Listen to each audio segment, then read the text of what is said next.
Magandang araw sa lahat, welcome po ulit dito sa atin channel ang Biyahe y Komida. Maraming salamat sa lahat ng nag-subscribe indeed. Punta tayo sa atin topic, April 9, 2026. Max Collins humingi ng basbas kay Marian para sa tambalan nila ni Ding Dong. Aminado ang kapuso actress na si Max Collins na humingi siya ng permiso kay Marian Rivera nang malamang makakatambal niya si Ding Dong Dantes.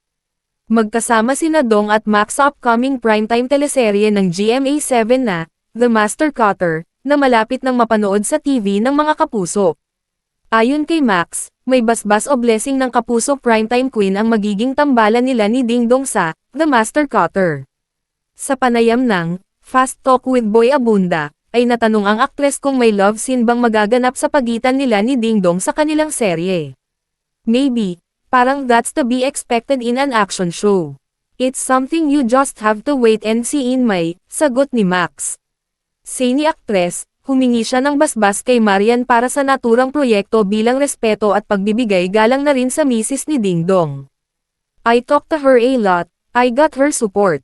And kasi, nagtrabaho kami before together sa My Guardian Alien, so we became friends.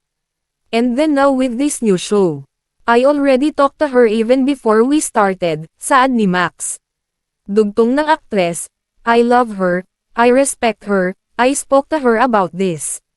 We talked about the show, and she is very supportive. Every time like I post something, I always message her and ask, I make palm out of respect. So, we have a very good relationship, and our kids all met.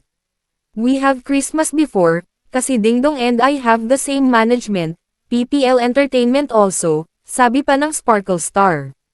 Paglalarawan naman ni Max sa The Master Cutter, it's about a very skilled, handsome man, ato'y nagagampanan ni Ding Dong, who is always undercover and takes him into dark and dangerous places with crime. But at the same time, you'll see that there is a lot of love. It's about bringing him back to his loved ones and things like that. So you'll find out later on. And we filmed on an island also, kaya malapit sa puso ko tong show na to kasi, island girl ako sa show, and it's very close to home for me, and doon kami nag-meet ng character ni Ding Dong, lahad niya.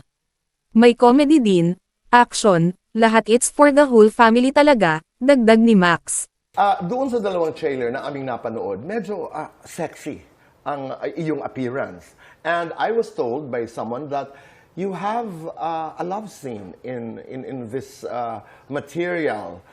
Is there?